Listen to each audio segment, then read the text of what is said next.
Olá, graça e paz, bom dia, boa tarde, boa noite para você que está comigo na leitura da Palavra de Deus aqui no nosso canal. Bênção pura, porque Deus nos abençoa quando lemos e procuramos cada dia mais conhecer sobre Ele, né? E você, está comigo? Tá? Já convidou outras pessoas? Então compartilhe aí o link do nosso canal. Se você ainda não é inscrito, se inscreva, ative o sininho para receber as nossas notificações, faça comentários, nem que seja mande um coraçãozinho, um likezinho, mas faça um comentário que é muito bom, agradável para mim, eu me sinto feliz, eu tento responder todos, ou pelo menos também dar um like no seu comentário. Então, participe ativamente aqui do nosso canal, que é muito bom. E não se esqueça, participe do sorteio, tá? Porque tem muitas pessoas que ainda não estão participando. Como eu disse, 3 pessoas apenas estão participando do sorteio. E para quem não ganhou a Bíblia, irá ganhar a Bíblia, tá? Vai ganhar a Bíblia. Para quem já ganhou a Bíblia, vai ganhar outro livro muito bom. E para quem ainda não recebeu a Bíblia, que tá para receber, a do Hélio estava para chegar ontem. Me fala aí se chegou, estava para chegar no dia 2. Então me fala aí se chegou a Bíblia, Hélio, por favor. E a Carmen Lúcia e a Lucélia também está para chegar. Mais 2 pessoas ganharam Bíblia que está para chegar para vocês. Então aguardem aí, porque Deus abençoou vocês com uma Bíblia. Então aguardem aí a Cleusa lá em Minas Gerais e a Sirene lá em Anápolis, tá? Enviei a Bíblia ontem para vocês, então brevemente está chegando aí para vocês. Assim que chegar, me avisem lá no meu WhatsApp, tá bom? Vamos para a leitura? Fevereiro, acabou a semana, gente. Hoje é sexta-feira. Hoje e amanhã é o final da semana, é o final de semana. Então, vamos para a leitura. Fevereiro, dia 3, Êxodo, capítulo 17, do versículo 8 até o capítulo 19, versículo 15. Quando os israelitas ainda estavam em Refidim, os guerreiros de Amaleque os atacaram. Moisés ordenou a Josué: escolha homens para saírem e lutarem contra o exército de Amaleque. Amanhã ficarei no alto da colina segurando em minha mão a vara de Deus. Josué fez o que Moisés lhe ordenou e lutou contra o exército de Amaleque. Moisés, Arão e Hur subiram até o topo de uma colina que ficava perto ali. Enquanto Moisés mantinha os braços erguidos, os israelitas tinham vantagem. Quando abaixava os braços, a vantagem era dos amalequitas. Os braços de Moisés, porém, logo se cansaram. Então Arão e Hur encontraram uma pedra para Moisés se sentar, e um de cada lado mantiveram as mãos dele erguidas. Assim as mãos permaneceram firmes até o pôr do sol. Como resultado, Josué aniquilou o exército de Amaleque na batalha. Então, a mão de Moisés só ficou erguida porque 2 pessoas estiveram ali lado a lado com ele, né? Por isso que a palavra de Deus é muito clara. Não é bom que estejamos sós, né? Não é bom a gente estar sozinho. É melhor serem 2 do que 1. Então, sempre tenhamos ao nosso lado pessoas de nossa confiança que possam nos ajudar na batalha, né, gente? É isso aí. Fica aqui essa meditação. Então o Senhor disse a Moisés: escreva isto em um rolo como lembrança permanente e leia-o em voz alta para Josué. Apagarei toda e qualquer recordação de Amaleque de debaixo do céu. Moisés construiu um altar ali e o chamou de Javé Nissi, que aqui embaixo significa: o Senhor é minha bandeira. Javé Nissi. Desculpa, eu estou voltando lá em cima, né? Então o Senhor disse a Moisés... Não, gente. Eu estou voltando aqui porque eu fui ler lá embaixo e atrapalhei aqui, mas vamos lá. Moisés construiu um altar ali e o chamou de Javé Nissi e disse: uma mão foi erguida perante o trono do Senhor de geração em geração. O Senhor guerreará contra os amalequitas. Jetro, sogro de Moisés e sacerdote Midian, soube de tudo o que Deus havia feito por Moisés e seu povo, os israelitas, e de como o Senhor os havia tirado do Egito. Moisés tinha mandado Zípora, sua mulher e seus 2 filhos de volta para a casa de Jetro, que os acolheu. O primeiro filho de Moisés se chamava Gerson, pois quando o menino nasceu, Moisés disse: sou forasteiro em terra alheia. O segundo filho se chamava Eliezer, pois Moisés disse: o Deus de meus antepassados foi meu ajudador e me livrou da espada do faraó. Jetro, sogro de Moisés, foi visitá-lo no deserto, levando consigo a mulher e os 2 filhos de Moisés. Quando chegaram, Moisés e o povo estavam acampados perto do monte de Deus. Jetro havia mandado um recado a Moisés dizendo: Eu, seu sogro Jetro, estou indo vê-lo com sua mulher e seus 2 filhos. Então Moisés saiu ao encontro de seu sogro, curvou-se e o beijou. Depois de perguntarem um ao outro se estavam bem, entraram na tenda de Moisés. Ele contou ao sogro tudo o que o Senhor havia feito ao faraó e aos egípcios em favor de Israel. Contou também dos apuros que tinham passado ao longo do caminho e de como o Senhor os tinha livrado de todas as dificuldades. Jetro se alegrou imensamente ao ouvir tudo de bom que o Senhor havia feito por Israel ao libertar o povo das mãos dos egípcios. Louvado seja o Senhor, disse Jetro. Ele os libertou da mão dos egípcios e do faraó. Agora sei que o Senhor é maior que todos os outros deuses, pois libertou seu povo da opressão dos arrogantes egípcios. Em seguida, Jetro, sogro de Moisés, ofereceu um holocausto e outros sacrifícios a Deus. Arão e os líderes de Israel vieram e, na presença de Deus, participaram com ele da refeição. No dia seguinte, Moisés sentou-se para resolver problemas que surgiram entre os israelitas. O povo esperou diante dele em pé desde a manhã até a tarde. Quando o sogro de Moisés viu tudo o que ele tentava fazer pelo povo, perguntou: O que você está fazendo com este povo? Por que você se senta sozinho para julgar e os obriga a ficarem de pé diante de você o dia inteiro? Moisés respondeu: O povo me procura para conhecer as decisões de Deus. Quando surge algum problema, eles me procuram e eu resolvo a questão entre as partes em conflito. Informo o povo sobre os decretos de Deus e transmito suas instruções. O que você está fazendo não é bom, disse o sogro de Moisés. Você ficará esgotado e deixará o povo exausto. É um trabalho pesado demais para uma pessoa só. Agora, ouça-me e escute meu conselho, e Deus esteja com você. Continue a ser o representante do povo diante de Deus, apresentando-lhe as questões trazidas pelo povo. Ensine a eles os decretos e as instruções de Deus. Mostre aos israelitas como devem viver e o que devem fazer. No entanto, escolha dentre todo o povo homens capazes e honestos que temam a Deus e odeiem suborno. Nomeie os líderes de grupos de 1.000, 100, 50 e 10 pessoas. Eles deverão estar sempre disponíveis para resolver os problemas cotidianos do povo e só lhe trarão os casos mais difíceis. Deixe que os líderes decidam as questões mais simples por conta própria. Eles dividirão com você o peso da responsabilidade e facilitarão seu trabalho. Se você seguir esse conselho, e se Deus assim lhe ordenar, poderá suportar as pressões e todo este povo voltará para casa em paz. Moisés aceitou o conselho do sogro e seguiu todas as suas recomendações. Escolheu homens capazes dentre todo o povo de Israel e os nomeou líderes de grupos de 1.000, 100, 50 e 10 pessoas. Os homens ficaram à disposição para resolver os problemas cotidianos do povo. Traziam para Moisés os casos mais difíceis, mas cuidavam eles mesmos das questões mais simples. Olha que legal, né, gente? Como é bom ouvir o conselho dos mais velhos, né? Que coisa fantástica, que bênção maravilhosa, né? O sogro de Moisés, Jetro, né?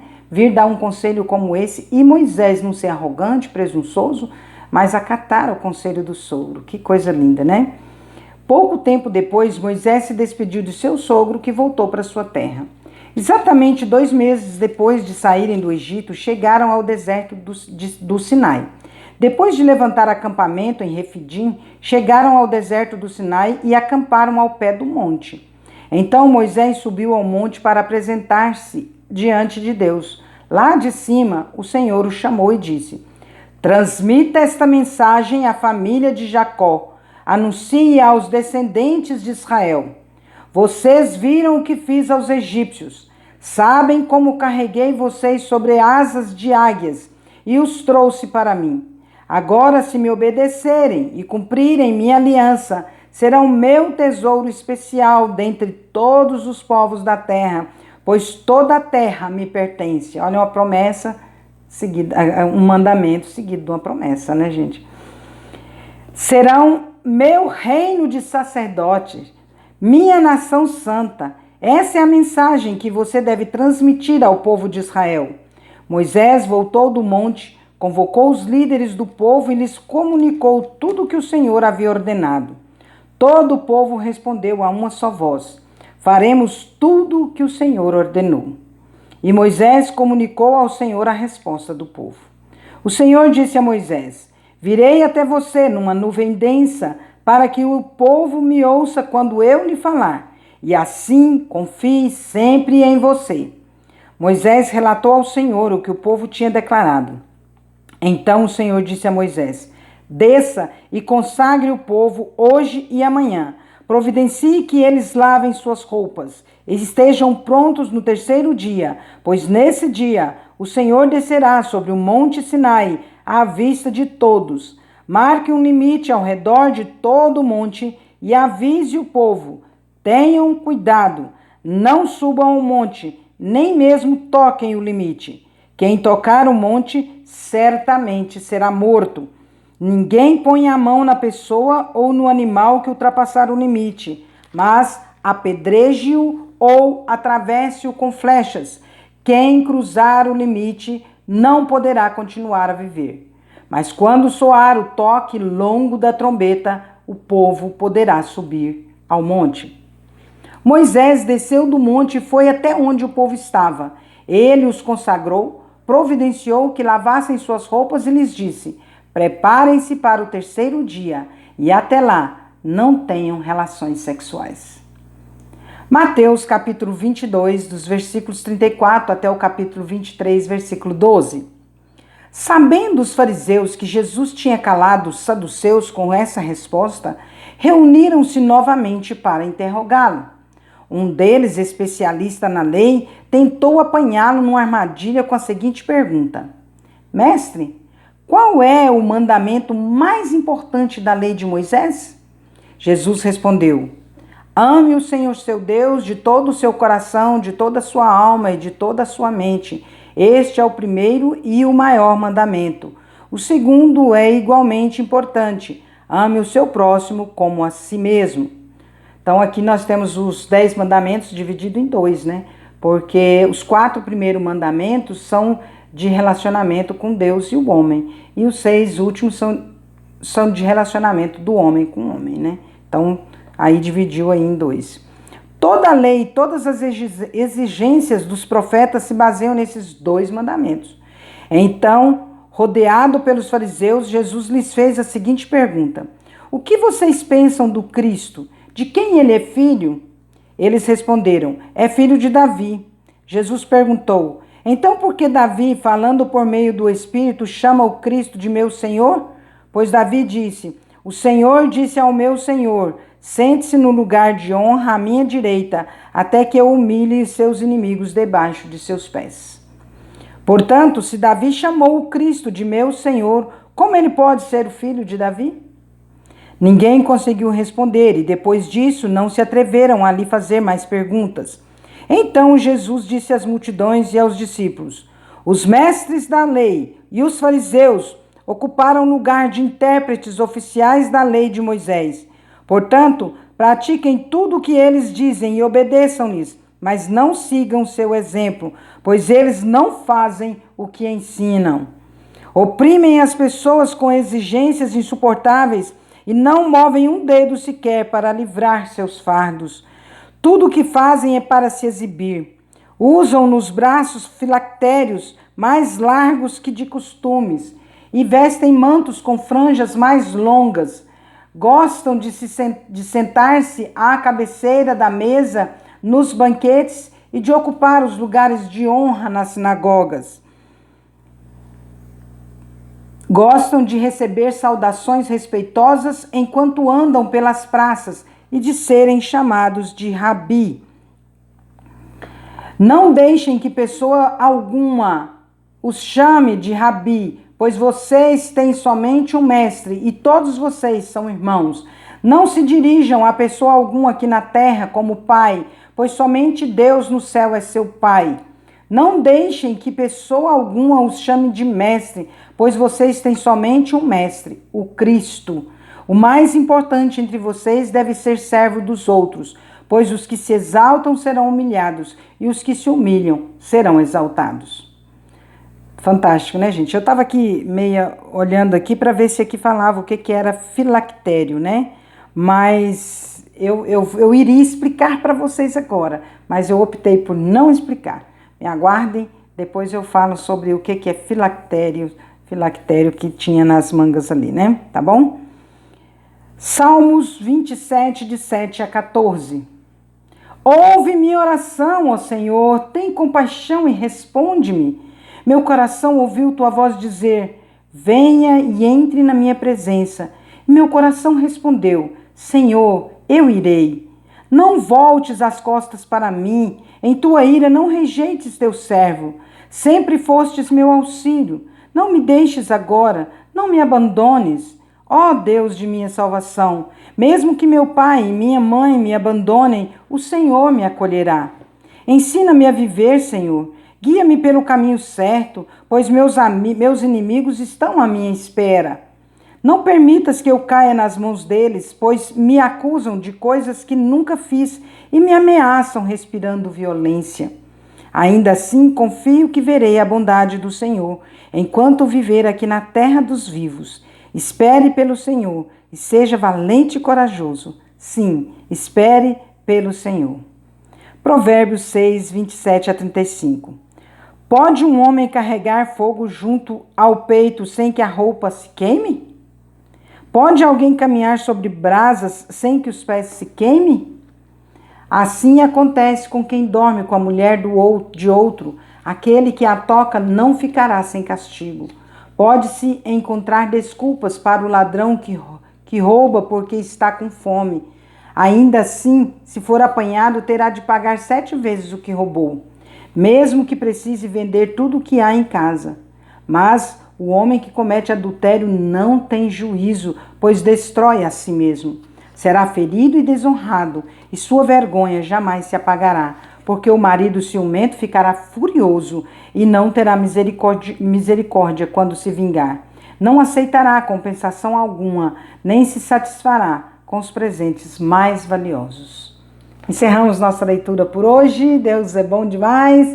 Mas é isso aí, gente. Vamos caminhando, porque amanhã é sábado. Tinha um programa, né? Porque hoje é sábado, amanhã é sábado. Então vamos que vamos. Deus está conosco. Deus vai te abençoar. Esse final de semana vai ser bênção pura.